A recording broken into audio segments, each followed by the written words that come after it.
everybody. Welcome to the Hallmarkies podcast. I'm so excited today. We have a very popular Hall star to interview today. I am film critic Rachel Wagner, and I'm joined by Cammie here. Hi, everybody. Yes. I'm excited. Yes. So we are very delighted to have Paul Greene here on the podcast. Thank you so much, Paul, for coming on. You're welcome. Happy to be here with you guys. I'm in Vancouver right now. Yes. So, Paul, we like to ask our interviews to tell us a little bit about yourself and introduce yourself and tell us what inspired you to become an actor. Well, yes. So I'm Paul Greene. I am Canadian, live in Los Angeles. And I grew up on a really small, sort of a hobby farm in Alberta. My parents had other jobs, but we had somehow they still felt necessary to have a farm with a lot of work for us to do. I think it was just to make us into healthy, productive young men. So my brother and I grew up together, Stephen, and my father has passed 5 years ago. And I was really close with him, and I'm still very close with my mom, Fran, and his name was Earl. And so they raised me very traditionally, very hardworking, and family values and church. And I grew up in church as a drummer, and then I picked up a couple instruments and singing a little bit later on. My first love for acting came. We weren't allowed to watch movies or listen to music that wasn't Christian, and I wasn't too fond of Christian music. It didn't really, I couldn't connect to it very much growing up. It was like, so I snuck over to a friend's place and we watched Bloodsport, which is a martial arts movie with Jean-Claude Van Damme, and Purple Rain. Within the same week, I saw the two movies that, as it were, would influence me in music and in film. So I started martial arts immediately, and I stopped eating sugar and doing 1,000 crunches a day so I could look like Jean-Claude Van Damme and fight like him. Wow. But then at 16, I kept waking up in movies. Like I would wake up and someone would yell cut, and that would wake me up. And then I would want to go back into my dream and be on a movie set. Like I wasn't on the screen. I was on set acting with Jean-Claude Van Damme. And fighting, like ninja fighting and martial arts and different kickboxing. And it kept happening, this dream. So as soon as I got my car, which I saved up for, $500, Honda Civic. Nice. 1981 stick shift Honda Civic that I bought cash for $500. I drove it to Edmonton, which is the nearest city, and found a studio called Daryl Mork Film and Television. And I took a very quick, a very short class on acting for film and television, and I liked it, and I knew I had to do more about that. But time, like I lived quite far away, and gas money, and I didn't stay in that class or that school for very long because I was in every sport that you could be in possibly, and I was about to graduate. I graduated very young at like 16 in the 8th. Like I was just turned 16 in June, and I graduated that right then. Oh wow! So I was, and because I was a jock, I looked at the drama door, and they were all smoking cigarettes and into like weird, like dark music, and I was like, ew, I don't want to go into headbangers, heavy metal drama class. So, but I would sneak in, and I would like I wasn't drama, but nobody knew. I wouldn't go in the main door. I would like slide in so my athlete friends wouldn't like make fun of me being in drama. But I never I think I did one school play. I did a few church plays, and but when I was, I got a scholarship to college for volleyball. I was really into volleyball.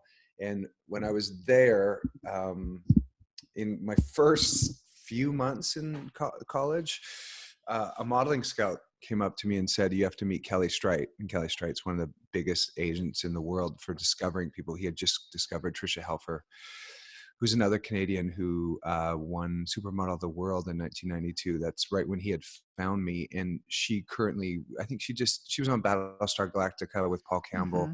And she also just finished, she was Lucifer's mom. She's had a really great acting career as well, but her modeling career was one of the biggest in the world in the 90s. And this guy, Kelly Strite, brought me out. I left college as soon as he said, do you want to go live in, Toronto, Paris, Milan? And I was like, you mean, do you want me to, these are my decisions. Do I stay in Red Deer, where it's minus 30 Celsius, or do I go to live in Europe and have, and I was just turning 19. I think it was 18 and a half at this point. Tough call. Yeah. Yeah, it wasn't. It was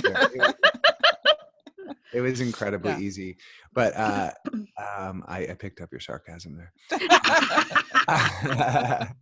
I knew I had to act though. So along the way, I was fortunate enough, and even in Europe and in Japan, I lived in Japan for 6 months. I lived in 12 countries. I was always doing commercials, TV commercials, while I was modeling. And whenever I'd get on set and had a day of filming for film, I was lit up, and then I'd have to go back and do print. And I was like, that's so boring. Like print was so boring.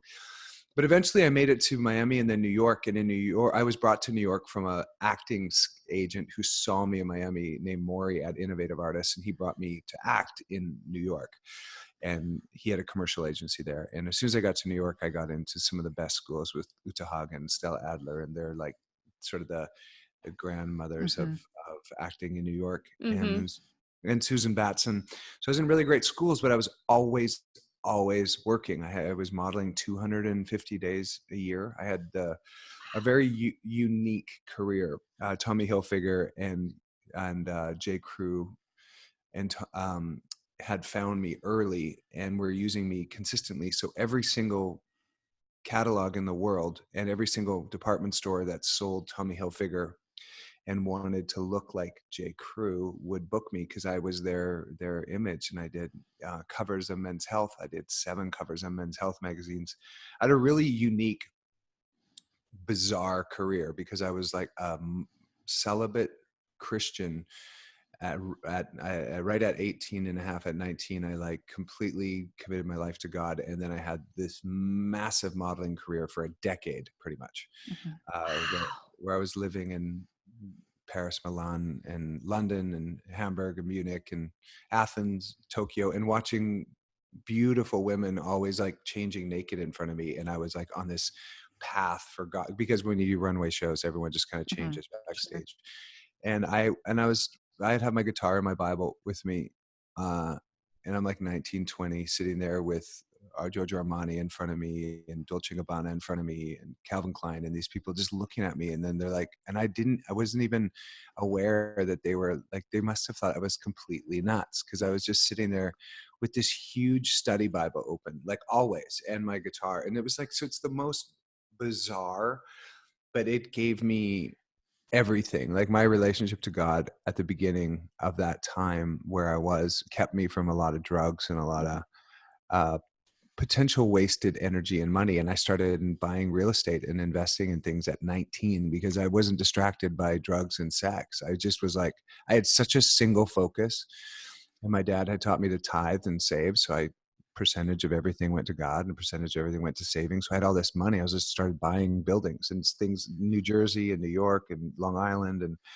at 21, I even bought an airplane because there's 14 pilots in my family. And I was like, I had all this energy and focus to put into things that were really actually incredible foundation for my life, which was that, instead of burning it and running my energy all over the world with different women and drugs. And so it was that's how I got into acting. And then I was always trying to get to LA, but every time I would try to go to LA, I couldn't go because for pilot season, because my modeling chart was so full and I was always booked, and I would have to turn down lots and lots of money and I was on hold. I would be clients like Saks Fifth Ave and Macy's and Bernines and Books. All these department stores would have time on me, and J. Crew and Tommy Hilfiger would have time on me starting January, February, March, April, May. And I would have to cancel them in order to go to LA to try to act, like to try to do what everyone in the world wants to do, which is be like a movie star or something. So I kept delaying it. And when my son, 2 years before my son was born, I watched the Twin Towers fall in 9/11 with I was very close to them. I had to run, and the debris was they kicked us out of our building, and I ran from the buildings with people downtown up all the way up to Central Park and across to where I lived in Queens. So you were there. Yeah, I saw it in my own eyes. I did not know that. Oh my Oh yeah. goodness. Yeah, when I came out of the subway, I was working for Target that day, the department store, and the first plane had just went in, and the homeless guy was screaming, "The world is ending!" And I was like, "Oh my goodness, he must be on some really bad drugs." And then I looked up, and one of the towers was on fire already. One plane had gone in, and by the time I got to the fifth floor of where our studio was, I walked up to the window and saw the other plane go in, and then watched them fall right there. I have video of it with my own camera of them falling. Oh my goodness. Crazy. And as they fell, they came into our building and said, "You have to leave this building. It's not safe." So we went outside, and yeah, I'll never forget it. Never. It still just feels like a movie though. But then my son was born, and the power outage came across the East Coast for about 7 days, and he was only 4 days old, my son, and I had to run up 37 flights of stairs to our condo, and all this was I felt these were all signs to get out of New York. That was like 3 days after my son was born. And the final straw was I was holding my son. He was 2 weeks old, and a big truck came by and hit a puddle and splashed us with gray, black, brown water, like both of us. Just smashed against my leg and all the way up where I was holding him. And I was like, all right, selling the properties and we're going. So I put everything up for sale. I was 30. It's 15 years ago. And my son was just born, and we left New York City for Los Angeles, and I had 0 acting credits, and I was looking for a way to feed my 6-month-old baby with leaving my career in New York. Amazing. That's a great story. That's really cool. So your first role for Hallmark, did you film Perfect Match or Christmas Detour first? Perfect Match was first. It was originally, I think, called Perfect Wedding, and then they changed it. One of the executives at the time, Bart Fisher, he's no longer with Hallmark. He saw me on Bitten, which was a werewolf thing I had done for the Sci-Fi Channel and a channel called the Space Network here in Canada. And my character on there was very similar to some of the characters that I play, like very open and honest and trustworthy, and everyone else like a werewolf or a vampire or something. Mm-hmm. So he offered me that movie with Danica. Like I didn't audition for it, and I'd never done a Hallmark film before. I had done a Lifetime movie before, like a year before or 2 years before, but they're very different. There's nothing. They're not even. To say the least. Was it a cautionary tale one we like to say on Lifetime? The scary ones? It was pretty cool though. It was with I'm just blanking on her name. She played Mary Samsonite or Swansonite from Dumb and Dumber. Lauren Hawley? Lauren Hawley was the evil kind of therapist, and yes. And it's actually it was a really good movie. It was quite a thriller, and not too good. There was nothing gratuitous or anything. It was interesting. I enjoyed making it. In Montreal. I got to spend a beautiful month in Montreal making that picture. But back to your question, Perfect Match with Danica, and then my favorite director, Ron Oliver, was directing that movie, and I barely landed back in LA. And he called me and he said, "I have another movie we're shooting next week with Candace Cameron. Just say yes." Yeah. And you don't really have a choice, so just say yes. Yeah. And it was Ron Oliver. Ron Oliver really guided me. He's the one that said, "You're my Cary Grant." He said, "You're my everyman that I've been looking for, that can be aspiring, but also be really simple, and also can, you're not like," he when he first saw me on screen, the very first take, he came up to me, he goes, "I've been looking for you for a really long time. Here, watch all of these Cary Grant movies, because this is your career." Mm-hmm. Well, wow. Yeah, that's a compliment. No kidding. Yeah, because it's a tricky dynamic in Christmas Detour, because she's engaged to someone else, and that's kind of a hard dynamic to pull off, because you don't want to seem too creepy, but like obviously she has to end up falling in love with you. But yeah, it was how did you approach that? Yeah, I mean, there's that scenario happens fairly often. I feel Just a couple times. where the fiance in the city who works too much, is, and they're not right for, you quite often the women are going through some sort of crisis in who they are in their relationships, and then enter in the guy who's also just kind of figuring it out, but they're right for each other, and everyone sees it usually but them at the beginning. But yeah, it's a fine line, but you just trust. That's when you have a good director. And I was new to the network, but I already was the type of actor that I bring as much of my personality into each character anyway, and I'm a very positive outlook on life, so I bring a lot of Paul into these characters, so it just works for the aspiring type of guys that these guys usually are, that we would want our hero woman to fall in love with them. It's not that hard.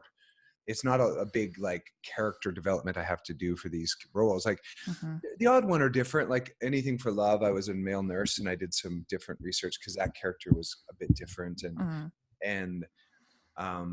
and they all, I get to one of the fun things as an actor is I get to make them different, because they all do have a different sort of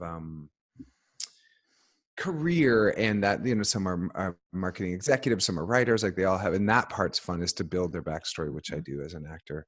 But the tone, like Hallmark is all about tone. It's like when people turn on that thing, that the channel, and they watch and they're looking for that thing, that feeling is that there's a tone there, and that tone is what really Ron helped me kind of cultivate in those first two movies with Candace and Danica, and really guided me to get started. And I have a big debt of gratitude to Ron Oliver. Well, both characters had something that is missing from a lot of people's lives, and that's humor. I remember that Dylan, that was the one thing that wasn't checked off on Candace's list that Dylan had, was that Dylan made her laugh. Yeah, that's true. That's true. And I think what people love about these movies too is they get a look at their own life and they're like, oh my gosh, am I settling? Like, have I just settled for something that's maybe not right for me? And that's, so I'm sure we're the cause of a few breakups, but hopefully a lot of people coming together too. Yeah. So we'd like to take a second from our interview with Paul and to thank our sponsor for this episode of the podcast. We are so delighted to be working with Glamour Jewelry Box, which is a really great thing, especially for this time of the year when you're trying to finish off that ensemble that you have for the holiday parties, other things going on. You want that perfect accessory to go with your outfit. You get every month a necklace, set of earrings, and a bracelet. And they try to be on trend, but not too weird. Cami, you got to see this jewelry. What did you think? I thought it was gorgeous. It was just the right touch of classy, but different. I especially loved the bracelet because it had this kind of twisted, interconnected quality. And so I can't wait to wear it. This is it's my first little bit of Hallmarkies merch that I'm getting as an official podcast member. So I'm excited, and it's going to be, I can't wait. Yeah. It's going to be great. It's really cool, and you get $5 off on your first month subscription. Go to glamourjewelrybox.com and enter Hallmarkies at checkout, and you can get your first box. I have to ask about Christmas in Angel Falls because I loved that movie, and it was a little bit different, I feel like. It was very different. Yeah. No, it was. You're yeah. right. And I mean, even just in the fact that I loved that scene in the church when she just, you'd have that moment of connection and she just goes for it. And it was such an early kiss for a Hallmark movie. And the whole which idea. We love. Yes, we love the early ones. And just the whole idea of free will, and that she sort of learns that she should be able to make her own choices. And I don't know, I loved that whole message, and it was great. Yeah. I mean, Maggie Lawson and I in My Favorite Wedding didn't kiss into the last 30 seconds of the movie. So I'm with you. I like when they have a different, like we start with the earlier kiss and then they they can kind of get more meaningful as it moves on. I'm a fan of several kisses in a movie too. Yes. And Wow, that makes me like you even yeah, better. yes. Well, and also Mhm. the whole scene where you guys are dancing, it was just Oh, so sweet. great. It was so good. It kind of, I felt like it sort of had a little bit of a feeling of speaking of Cary Grant, the bishop's wife, or the remake, the preacher's wife. I thought it kind of had that feel of the guardian angel coming down, Mhm. and so that was very refreshing for I don't know, just Right. it was just nice to have something different. It was a beautiful script, and to Mhm. have Beau Bridges involved, Mm. I had to Oh, I pinch bet that myself. was fun. Yeah, and I asked him acting advice too, and I was like, "Do you have any advice for me?" And he's like, "Yeah, don't act and keep it simple." Yeah, yeah, That's what he said. He goes, just keep it simple and don't act." And I was like, it's so refreshing. yeah. And then he's become a good friend. We spent some time Oh, with him in Hawaii over New Year's last year or 2 years ago, and he's just him and Wendy. They have such a beautiful love story, how they met and how long they've been together, and he's a really special human being. I really like him. Aw. that's great. Hmm. So you came on as Dr. Carson in season 4, I believe. Yep. That's right. Yep. So was that challenging to enter an established show like that? And were you originally going to be full cast member, or was it originally going to be just a smaller run and then it expanded? Or No, it was always meant to be for several years. Mhm. It was a 3 year. It was a 3 year deal. Um, it wasn't hard at all. I knew everyone from the TCAs, which are these media events that we meet everyone at, and for the press meet. I knew it felt like a family, and everyone had been telling me about it. And um, Andrea Brooks, I had worked with on A Wish for Christmas, and she was on that show.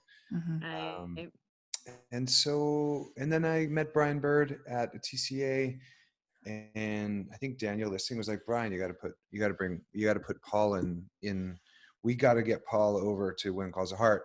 But then it came a couple months later, or 6 months later, I think. They sent me two roles. One was a role that Niall Matter played, who was the father of the boy Shane Lee. Cantrell. Yes, right, Shane. Thank you. Uh, yeah, you're gonna know more names than me, so thank you. That's it. Um, That's my job. right on. And then or this doctor, and I'd always like related to medicine, and I'm very into all kinds of health and nutrition stuff. So when that came, I was like, I really feel like um doing this role here. So they made me an offer, and I was on set doing it, and I loved my character's arc in that first season with, uh, running from the town and running from a past, and then helping Cody with his appendix, and my relationship with Elizabeth and that, and Lori. It was just I really liked Yeah, because you that. started as a cook, right? At Abigail's Cafe, the Yeah, York well, Yeah. Cave hiding. started in the lumber yard, hiding out. I was just hiding from my sister, my ex's Mhm. previous wife's sister. So I was just trying to get work anywhere, really. And then once I couldn't work in the lumber yard anymore, the sawmill, because I hurt my rib trying to saving that girl from the horses. That then I needed a job where I wasn't lifting, and that's where I ended up in the kitchen there. Yeah. I think my favorite episode with Carson is the episode where he has to decide to do surgery on the other sister-in-law. I thought you did a really good job with the brain tumor surgery. I thought that one was very effective, and you did a good job showing his conflict there, Mm, not that's wanting to repeat the yeah. same mistakes.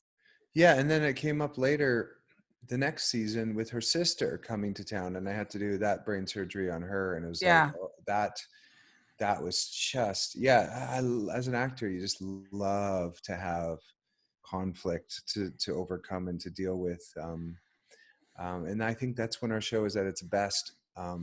is when there's, and even though it's intense, and like even with Daniel at the end of that season, it's like everyone was so concerned, and I'm like, it's great television. Like, yes, they loved him. Some people will be mad, and some people will say that they will never watch it again, but there's nowhere else for them to get a show like this. Like, they'll be back. It's just like Yeah. in whatever show you're watching, Downton Abbey or Game of Thrones, the main characters, no one's safe, and it's what makes for great television. And I think it's also why our viewership has gone up so much on Mm-hmm. Hallmark Channel and Netflix. It's a huge hit on Netflix. Is that it's people know what they're going to get, but there has to remain conflict and drama, um, and surprises. It's just the way it is. Like, that's good Mm-hmm. television. And some people will be mad forever about Daniel, but that's their choice. They can be mad forever. They're probably mad at other things in their life forever too. I Yeah. actually have a question about that, Paul. There were a ton of speculations and whispers among the Hardys that Carson was brought on to be the replacement, the romantic replacement for Elizabeth. And so I cannot count how many times Mm-hmm. I heard about people, and I caught myself doing it too, just watching every little minuscule interaction. Like, is he falling for her? Is he? Mm-hmm. It was actually a little Yeah, humorous. Was sure. there was that tension put in there on purpose to keep the audience guessing, or was that just a natural Mm. happenstance that happened? What was that? Yeah, I'm not sure how much I'm at liberty to discuss about that. Ah, There was true. definitely some uh you're not I'm just going to say you're not too far off on your speculation. There was some earlier conversations about that, but then there was some writing things with Daniel coming back, and there's a lot of things with Daniel that adjusted the writing and adjusted some Mm-hmm. direction of the show, uh, and then just Carson and Elizabeth had another relationship that wouldn't have been too appropriate to go back or to then start a romantic relationship from there. But yeah, I can't really Mm-hmm. confirm or deny that without causing too much problems for I don't know. I just Fair enough. Yeah, gotta I be was just careful. gonna say, fair enough, fair enough. We don't want to get you in any trouble. Well, So I wouldn't get in trouble. I just don't want anybody to feel offended or and sure. things change a lot. Like in writing too, is like Mm-hmm. there's ideas that were presented to me when I signed on, say 7 or 8 ideas for Carson, and several of those have come true, and several of Mm-hmm. those haven't. But Sure. that's always the case. Yeah. Like Always evolving. what they presented to me that got me interested in the character, some of what they said I would be doing has happened, and some hasn't. Mm-hmm. Sure. Yeah, that makes sense. So we always love the When Calls the Heart Christmas movies. It's definitely one of the highlights of When Calls the Heart, in my opinion. And it's such a good fit, the spirit of Christmas with the feeling of When Calls the Heart. And so, can you tell us a little bit about the upcoming movie at all? Well, yeah, because it's, of course, I agree with you. It is a phenomenal extravaganza, and they have to keep upping themselves. Like now, there's more Christmas. Like you would not believe the set deck team. Like Yeah. they've outdone themselves yet again. And it's little baby Jack's first birthday, so he's also was obviously born on Christmas, if you remember from the Yeah, last that's true. one. Right. So there's a lot about fussing over his first birthday, and there's That's a gonna big be fun to watch. yeah, there's a big festival that Lucas puts on, like that represents something his parents did when he was in Germany. So there's like a big kind of huge a festival that takes place in the middle, and there's a few things that happen with that. And I get to go on a really, really cool adventure. To find Faith, not like she's not lost, but like to go see her with her. I don't want to give away too much, but she's Mm-hmm. obviously away from the end of the season to be with her Mm-hmm. dad because her dad was sick, and so she can't come to Hope Valley. So I get to go on a little adventure to go to visit I her. knew it. Yeah, I knew it. Yeah. I And had there's, a feeling that yeah, there was going to be a visit. I was like, is he gonna yeah. go and see her? So yay. Yeah, so there's and in that I'm not going to give away, but there's some cool Uh-huh. things that happen, some twists and some turns, and there's actually a new character that Hmm. comes to visit town that I have a big influence on, and so does Gowan, and he's like a young salesman. It's a really interesting little, and he did a great job, and he's a diverse character. He's a Black actor, and I just love that they Mhm. have that diversity in this Christmas movie. And he was a young guy and a great little actor, and I had a lot of scenes. Mm.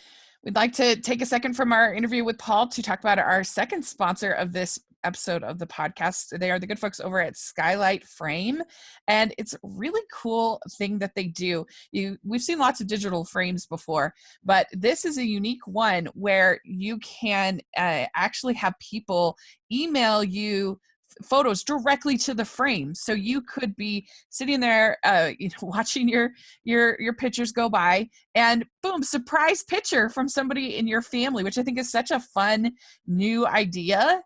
And you think of how many pictures that we take on our Instagram and everything, and those can just be uploaded immediately to the frame. I think it looks really nice. A 10-inch touch screen. It has a black frame, white mat. It just will go with anything in your house, and it'd just be really novel and sweet. So if you're looking for a great gift for somebody in your family, this is something that they, I think, will really enjoy. And right now you can get $10 off your purchase of a Skylight frame. You go to skylightframe.com, enter code Hallmark, and so $10 off.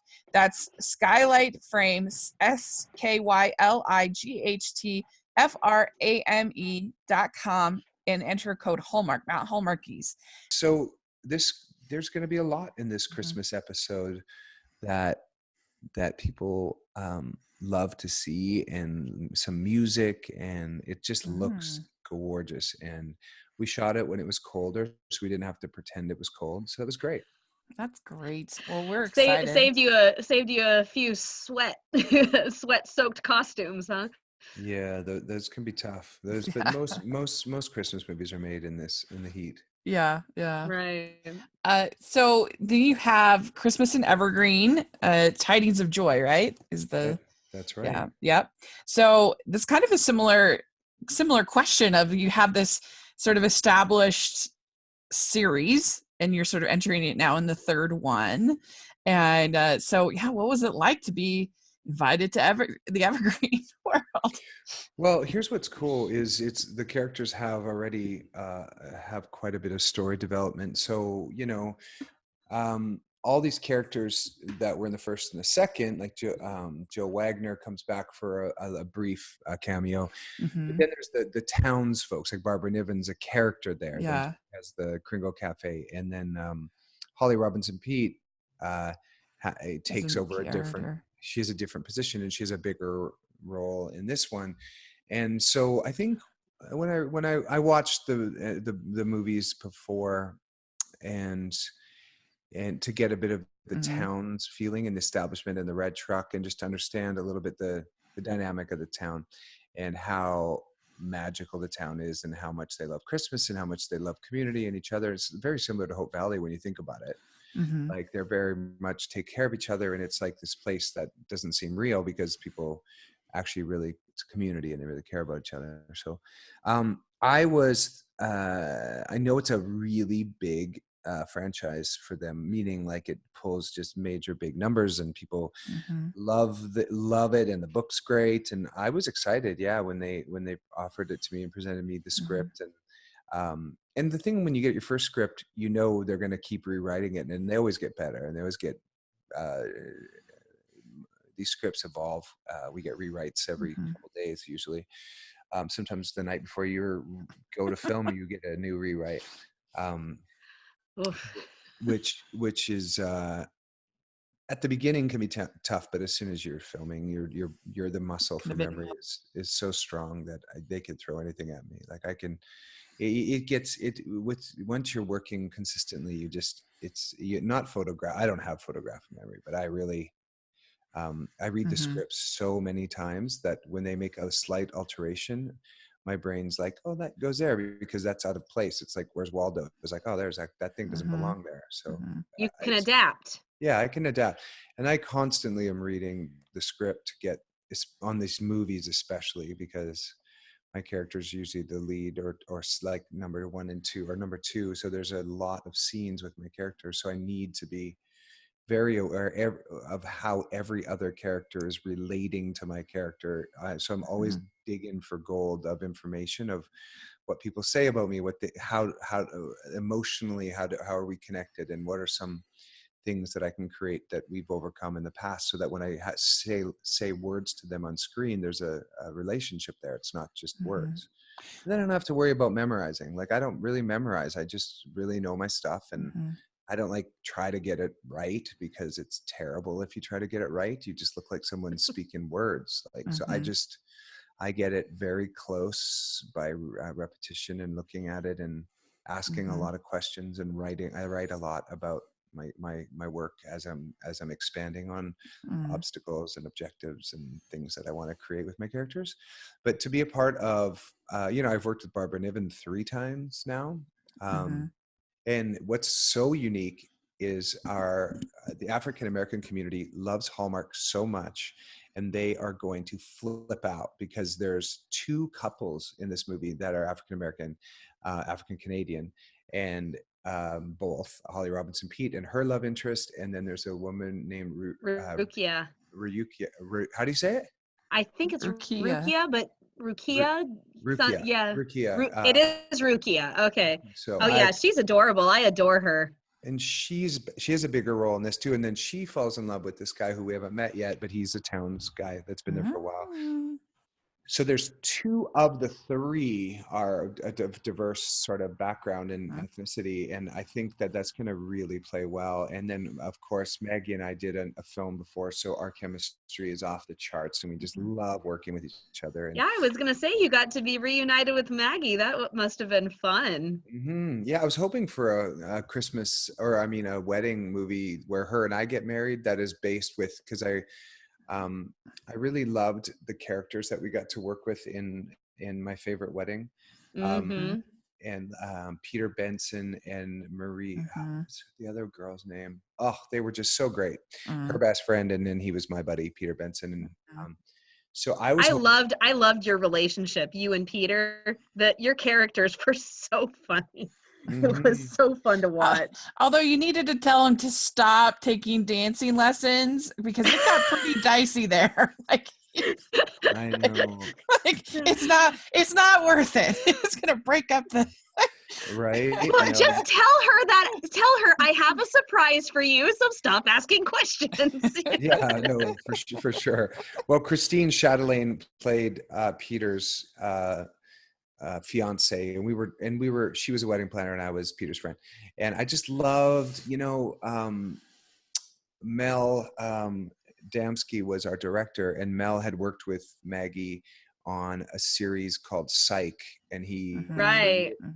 And so that the witty, quick banter of Psych also he was used to. He also directed MASH.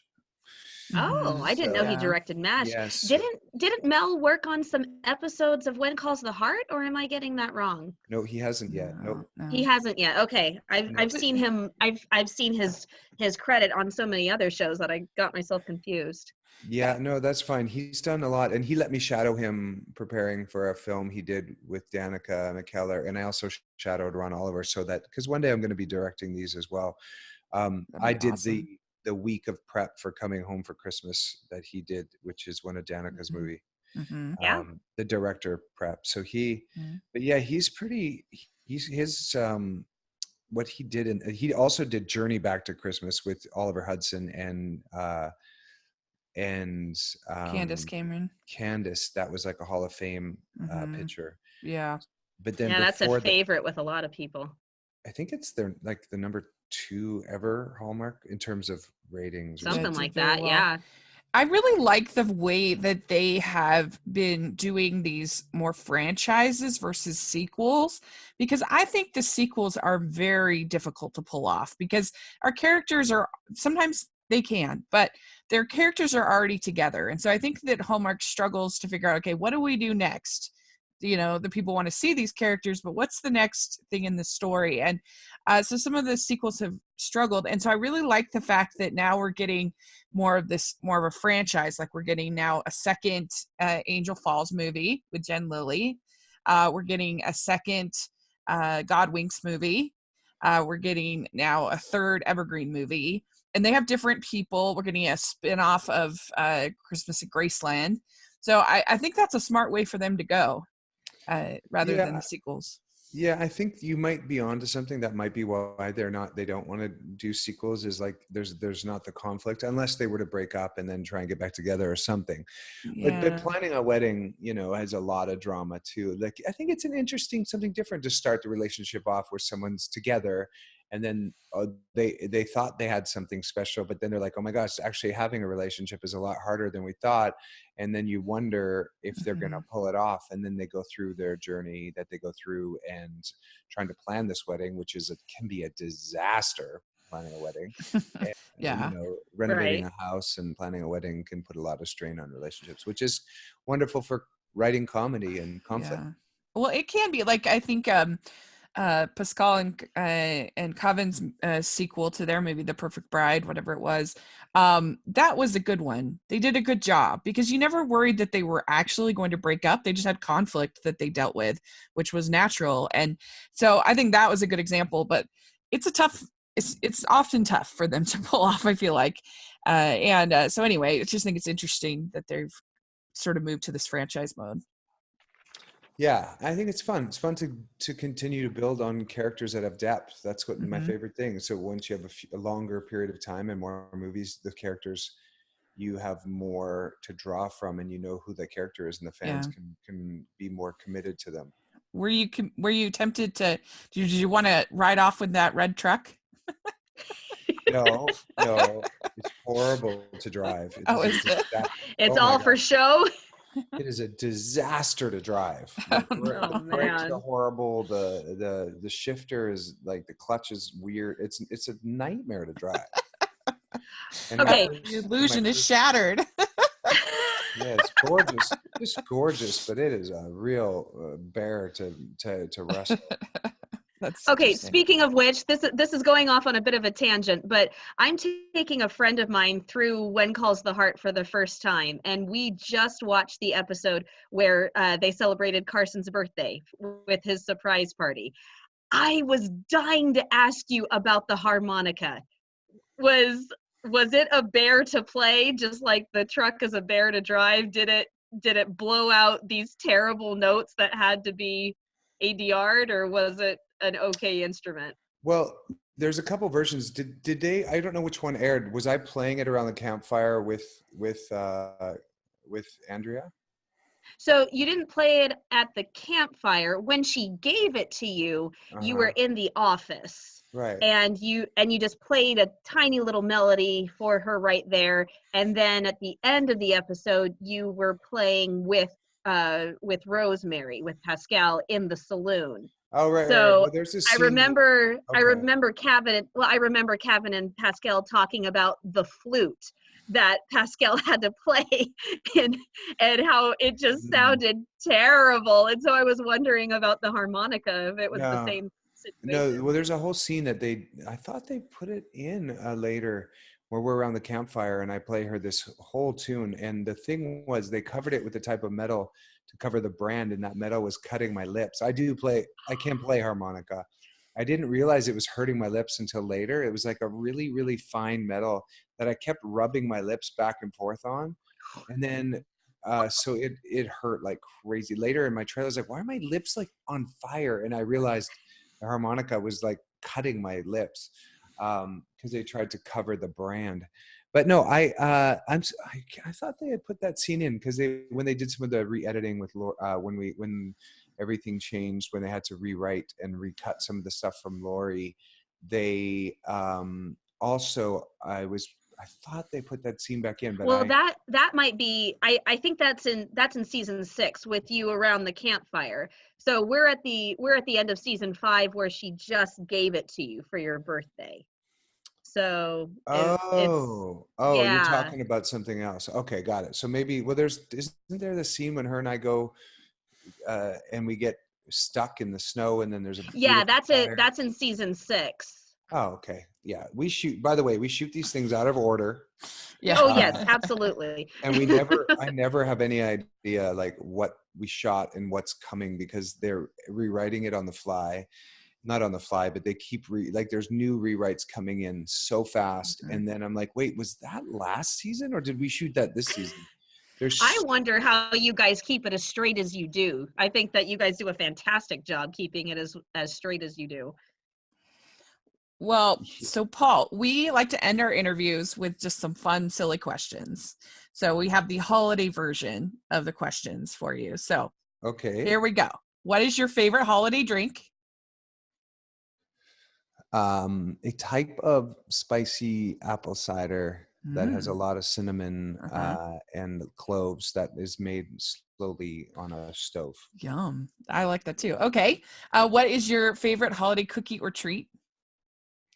I'm gonna go with ginger cookies, like some type of Uh-huh. a dark ginger cookie, Yeah. or my mom used to make these sourdough cinnamon buns that she had a starter in the Mm. fridge that she called George, like that was what she called it.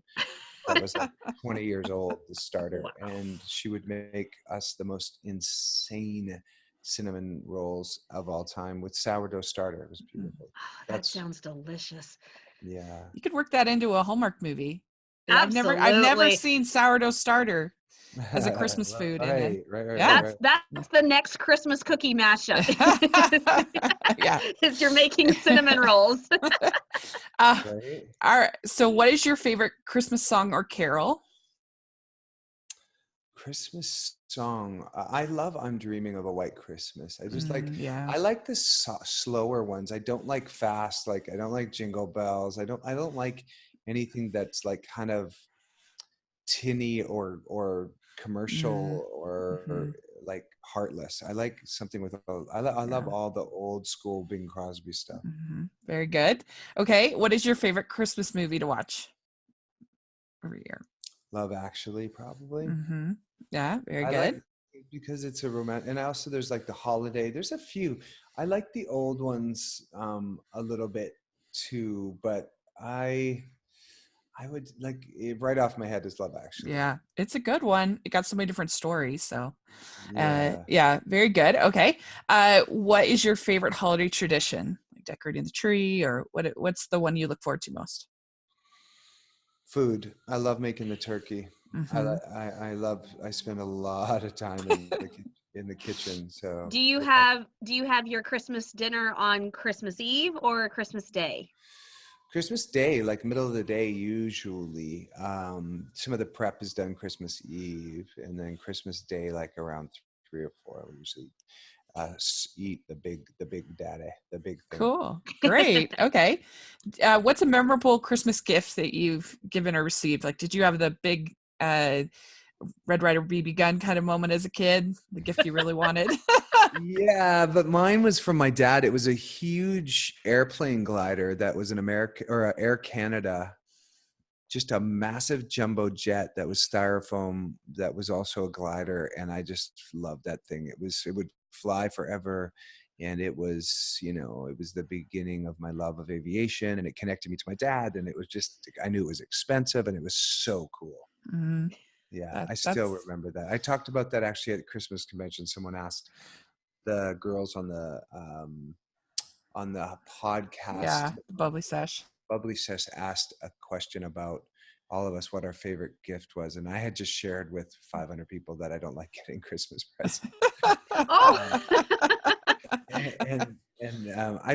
One is okay. Like I don't mind if it's a one, but like buying, I find this quite stressful to Mm-hmm. some people love it. Like some people are like, oh, I'm going to find the perfect gift for that person. But Yeah. I like to keep it simple. Well, yeah, it's just different love languages. Some people, gift giving is a big love language, and other people it just doesn't matter to them. It's not how they express love. That's true. That's the Gary Chapman book. I'm quite Mhm, familiar with that. mhm. Well, Yeah. and giving the right gift while trying to still be personal, it's tough. I mean, my husband, he is impossible to shop for. So, Really? oh yeah, he's impossible. So I totally get it. I Yeah. like Christmas shopping, but with some in some instances, oh, it can be a bear. So I'm with you. Yeah, yeah, for sure. Well, which one do you prefer, Scrooge or the Grinch? Probably the Grinch, but the Jim Carrey one is like my Okay. That's your favorite. Okay, good. What about clear lights or colored? Oh, that's tough. I think there's a place for both, but I'm gonna go with clear. Okay. Snowball fight or build a snowman? Fight. Okay. Good. Uh, I'm thinking fight with, I said it in my head. With Paul, I'm thinking fight. Am I right? Oh, So, oh yeah, you gotta yeah. have building a snowman is like too civilized. yeah. You You can go wild in that snow. Yes. And really building a snowman is only fun if there's a lot of snow. Like it has to, like you have to have like a foot of snow. Otherwise Yeah, it's you can manage a small snowball fight with a couple yeah, inches. yeah. That's right. So would you consider yourself a good gift wrapper or not? I guess you don't really Uh, like gifts that much, but no, if I really take my time, I can make it look like a child didn't do it, but I'm usually just like last minute wrapping, yeah. so I'm in a rush to do it, and it doesn't never looks great. I stuff it on the bottom, and then I put it on its bottom so you don't see the ugly part. And then I'm good at writing. I write nice cards, so that's Oh. distract from the wrapping. Last question. Do you have an ugly Christmas sweater? I did because I judged the ugly Christmas competition at the Christmas convention, and Uh-huh. I was here in Vancouver, and I went to the thrift store, and it had all 12 of the 12 days of Christmas on it, and they Oh were my like gosh. macrameed and like sticking out about 2 inches each of the days, and it was hideous. It was like a woman's cardigan but short, and it fit me terribly. And I had it with me, and I went to Memphis to sing to the kids at St. Jude Children's Hospital there, and I hung it in my closet in Memphis because I was going to go right. I went Vancouver, Memphis, Memphis, LA, LA, Jersey. Mhm. And when I was in Memphis, I hung all my stuff, but somehow I forgot that stinking ugly Christmas sweater, which I was going to wear for the ugly Christmas sweater judging. Oh no. And so someone in Memphis has my hideous sweater. Man, that's a lucky maid that found that, and now their Christmas is gonna be made. They're gonna be so excited. She probably couldn't have thrown it away fast enough. I don't think it was a treasure. It might have been a little bit of a chore. Well, Well, if she's a One Calls the Heart fan, then it's definitely a treasure. So, Yeah, yeah. that's true. There was a lot. Well, There was a lot of people down there. I noticed New Jersey and in the South, they really, really watch Hallmark. Like yeah. in California, I don't get recognized very much, but oh my goodness, I go 1 or 2 hours outside of Los Angeles, even start heading towards the middle of this country, and people Yeah. watch Hallmark. Like Yeah. it's Oh yeah. That's hooray for funny. Southerners! Well, Yeah. well, you passed the test. You answered all the questions. So we will keep allowing you to make Hallmark movies oh and yes, shows. there you go. I'm sure. I'm sure. Our opinion holds great sway. Right. You guys will allow me to continue making movies. Thank No. you. We're Oh, not above begging. so generous. So generous. We loved having you on the podcast. Thank you so much. This was a real delight. And so do you have social media that you'd like to share or anything like that? Yes. So Paul Greene Official is my Instagram and Facebook, and then Paul Greene Media is Twitter. And I'll be sharing more information about the possible Christmas album that we talked about before we went on the air, that here in Vancouver, I am trying to find a producer to work with that I can just get a very simple, very beautiful acoustic Christmas album done fast so we can get this out, because every Christmas comes around, I want to do it. So there will be more information on my social about the possible Christmas album, because I had so much fun at this Christmas convention. But then coming, I'll also be sharing and really excited about the Hallmark special Christmas music event that's going to be on the main Hallmark channel, which Lacey Chabert is hosting in a cozy little house somewhere in Hollywood. And myself and a small handful, I think 5 other actors, are going to be singing Christmas songs by a fire, which sounds really fun to me. Yeah. And Blast. of course, tune in on the 29th to watch Christmas in Evergreen 3, that myself, Maggie Lawson, and Holly Robinson Pete, and I'm Barbara looking Niven. forward to seeing you as a librarian. That's a role I don't think I've ever seen you That's play. right. So There's you some- in glasses. That's going to be fun. Yeah. We did say in our previous show, like, I would be checking out a lot of books if Paul Greene was the librarian. I would be there quite a bit. That I was can't believe fun. you admitted that, Rachel. It's true. That would be fun. That was fun for me to play. And Yeah. so yeah, my characters, they do have different jobs, which is fun to explore. Like, and I requested that I got to wear my glasses in a couple scenes, and Nice. Oh, fun. when I'm reading, and then and I got to work with children and read to the children. It's it's this great movie. I can't wait for people We're to see that on the excited. 29th. Oh yeah. It Heart Christmas on the 25th. Christmas. On Christmas Day. Yeah. Yeah. And then of course Carnegie Hall on December 5th, which what I'm excited about Carnegie Hall is it's a Christmas event for 2 hours. You're going to hear some of your favorite artists sing Christmas and some of their own songs. Like Tori Kelly is coming. Oh. Kobe Calais is coming. Oh. Us, the duo, and of course myself. I'm playing my original song, The Stone, with 200 choir and 100-part symphony. So just imagine this choir singing The Stone is rolled away. Like, it's going to be really beautiful. That's great. And also Lisa Fisher, Riley Ansbach, Tessa Barton, Paul Baloche, and Mariad Nisbet, who is this Celtic, really beautiful. She played on Hallelujah when I sang Carnegie Hall last year. She's also going to be playing with me with her violin. So I'm so excited. That's December 5th. And all of this will be on all of my different, I'll be sharing it on Twitter and Instagram and my Facebook of these projects coming up. But I just had to pinch myself this morning. I have like 5 big, exciting, beautiful projects coming out that I'm so proud of. And I'm finishing my 52 Ways to Be the Dad You Wish You Had, which is a parenting book.